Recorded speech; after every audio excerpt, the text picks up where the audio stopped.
Ya, Assalamualaikum warahmatullahi wabarakatuh. Kali ini saya ingin ada gambar ya dari jurnal bagus ini gambarnya. Orangnya Alois, ya. CD Alois et al. Dengan kawan-kawannya. Judulnya adalah Survey on 6G Frontiers, Trends, Applications, Requirements, Technologies, and Future Research. Jadi ini ada tentang riset masa depan, teknologinya, requirement-nya, aplikasi, tren. Ini papernya paper survei tentang 6G. Ada di IEEE Open Journal. Jadi ini jurnal open access ya. Biasanya kan IEEE ini transactions ya. Transaction itu subscription ya, autornya gratis, pembacanya bayar. Ini kalau open journalnya open access ini autornya yang bayar, ada grant dari project yang besar, misalnya ratusan juta atau miliaran, jadi untuk bayar mungkin tidak tidak terlalu berat bagi mereka dan ingin cepat dibaca orang lain dan disitasi biasanya. Atau juga kadang masuk ke preprint ya kayak arsip gitu supaya banyak disitasi. Jadi ini society-nya ya Society Komunikasi Komsok TTPI volume 2 halaman 836 tahun 2021. Di sini di paper ini mereka menyebut 0G ya, sebelum tahun 1980. Komunikasi wirelessnya limited. Kalau di gambar ini sepertinya HT ini ya.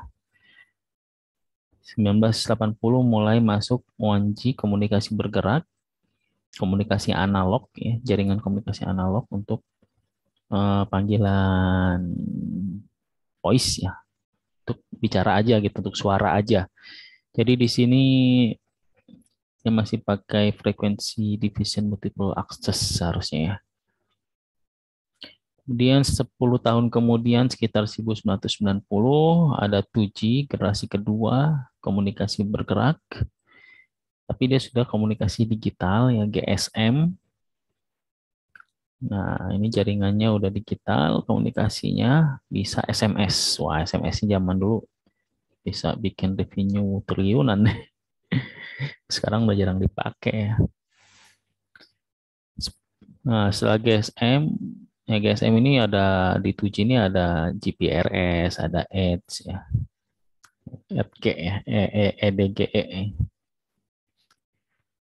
Nah, kemudian tahun 2000, 10 tahun kemudian 3G, ada mobile broadband, MMS, SMS yang bisa ada ngirim foto dulu ya. Tapi chat belum heboh sih ini. Ada sih chat heboh tuh BlackBerry zaman dulu ya. Mobile TV, nah bisa mulai TV video call dia lagi heboh nih. Di zaman 3G. 4G. Ini kalau 3G ini UMTS ya, UMTS, HSDPA, HSPA, HSUPA.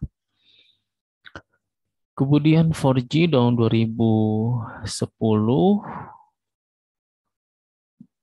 Nah, ini dengan adanya UFDM ya, dengan adanya UFDM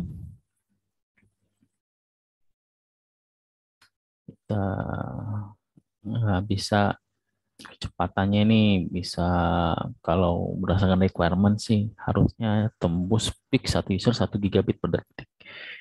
User experience-nya kita 10 Mbps ya. 10 Mbps atau 100 Mbps gitu ya. Nah, di sini eh, killer aplikasinya YouTube ya. YouTube jadi heboh nih sejak 4G ini. Jadi income baru juga punya banyak YouTuber lah. All IP networks, jaringannya seluruhnya IP, 3G, 2G ini masih kalau 2G ini masih PDH, SDH lah ya, I1, T1. Kalau pakai PCM, plus code modulation. Kalau 3G udah mulai migrasi dari PDH, SDH ke IP, all IP. high definition video streaming, nah kan yang jadi YouTube lagi heboh gitu ya, mobile gaming. Nah ini juga di ala anak-anak muda juga lagi heboh juga sampai sekarang. Improve mobile broadband. 5G tahun 2020 ada enhance mobile broadband dibagi tiga nih ya, slice apa net di slice network itu diiris ya, irisan network jaringannya diiris jadi tiga, enhance mobile broadband yang bisa harapannya sih 20 gigabit per detik gitu, dan paling sering bisa 1 giga gitu harusnya yang user experience-nya ya maksudnya rata-ratanya ya. Tapi kalau peaknya diharapkan tuh 20 giga. Ini kalau 4G namanya ini tuh LTE ya, LTE Advance ya. Kalau LTE aja masih 3,9 G karena belum tembus 1 giga. Kalau yang 4G LTE Advance dan LTE Advance Pro ya. Kalau 5G namanya New Radio NR. LTE itu Long Term Evolution. Nah, enhance mobile broadband, kemudian uh, ultra reliable low latency communication ini untuk mobil yang drivingnya apa nyetir sendiri gitu, atau di mining dalam apa di mining atau surgery medical surgery dari jarak jauh tuh perlu latensi 1 milidetik, jadi bakal ultra reliable dan low latency. Nah kalau masif machine type communication ini untuk IoT ya, jadi dia dense banget, sangat sangat rapat sekali, mesin to mesin communication, device to device, IoT biasanya, dan dia low atau narrow band ya, bukan broadband. Dan ada network softwareization, ada virtual reality, augmented reality, mixed reality, autonomous vehicle ini untuk URLSC. Kalau VR AR ini pakai enhanced MBB ya, mobile broadband. IoT nih MMTC Industry 4.0 ya. Kemudian tahun 2030, 10 tahun kemudian diharapkan itu 6G requirement-nya ini masih masih ya diusulkan aja ya orang, kira-kira kandidatnya apa aja. Diharapkan kecepatan data peak itu lebih dari 1 terabit per detik. 1 detik atau 1 tera.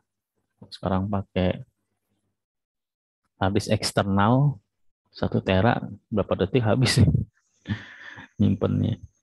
End-to-end delay, nah harapannya di bawah 0,1 milidetik. Kemudian processing delay-nya kurang dari 10 nanodetik. Reliability-nya berapa naik? 1, 2, 3, 4, 5, 6, 7 9 ya.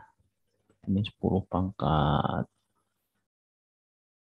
8 berarti. 10 pangkat minus 8 bare-nya. Availability-nya juga sama 1, 2, 3, 4, 5, 6, 7, 7 9 ya. Connection density-nya 10 juta device per kilometer square. Nah, IoT banget nih. Energi efisiensinya 100 kali dari 5G. Spektrum efisiensinya 5 kali dari 5G. Lebih besar ya dari 5G. Mobility-nya 1000 km per detik. Per hour, per jam. Kalau 5G itu kan 500 km per jam. Kalau 4G itu maksimum 350 km per jam. Ya, tesis saya 2012 tuh pakai 4G ya, downlink itu ya sampai 350 simulasinya kilometer per jam. Visinya, visi 6G itu ada FEMBD, UMTC yang ultramasif, Enhanced RLCC, Reliable Low Latency Communication atau AURLCC, Enhanced Ultra Reliable LCC, LPC, LDHMC, High Spectrum Efficiency, efisiensi spektrum yang tinggi, High Area Traffic Capacity, kapasitas traffic area yang tinggi, MBBLL, MLLMT, AEC ini perlu dicek lagi nih singkatannya di paper aja langsung ya. Enable 6G, terahertz spectrum. Kan sekarang kita di 5G ini udah masuk ke millimeter wave ya, sampai millimeter wave itu kan dari 30 giga sampai 300 gigahertz. Kemudian diharapkan bisa tembus ke sub terahertz sampai terahertz sekitar satu terahertz kan 1000 gigahertz ya. AI, federated learning ini dia ini kayak apa deep learningnya yang eh, tidak bukan di ujung aja atau bukan terpusat aja gitu, tapi gabungan dari keduanya ya. Comprehensive sensing, blockchain, swarm networking, zero touch network, and service management, efisiensi energi transfer dan juga harvestingnya, smart surface. Nah, ini smart surface ini lagi apa juga nih? Intelligence Reconfigurable Surface IRC atau Reconfigurable Intelligence Surface. Jadi kita bisa mengarahkan pantulan dari elektromagnetik radiasinya. NTN towards 3D networking, VLC, visible light communication, dan quantum communication. Enablernya. Kalau aplikasinya UAV, holographic telepresence. Nah ini hologram nih. Ini perlu, mungkin ini yang perlu 1 terabit ini holographic ini. Extended reality, kolaboratif, autonomous driving. Udah kalau kolaboratif udah rame ini autonomous. Kalau 5G kan satu aja misalnya. Kalau ini udah kolaboratif dia. Mobil yang bisa nyetir sendirinya.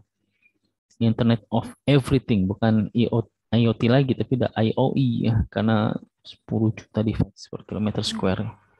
Smart Grid 2.0, Industri 5.0, Hyper Intelligent IoT, Collaborative Robots, Personalized Body Area Networks. Ini yang body area network ini yang kita pakai sensor di tubuh kita untuk kesehatan dan lain-lain. Intelligent Healthcare, Space, and Deep Sea Tourism. Nah, ada tourism keluar angkasa nih. Kemarin Virgin ya, Virgin CEO-nya ada beberapa orang itu jalan-jalan keluar angkasa berapa menit menikmati luar angkasa, biayanya berapa miliar itu ya. Oke, demikian. Semoga bermanfaat. Wassalamualaikum warahmatullahi wabarakatuh.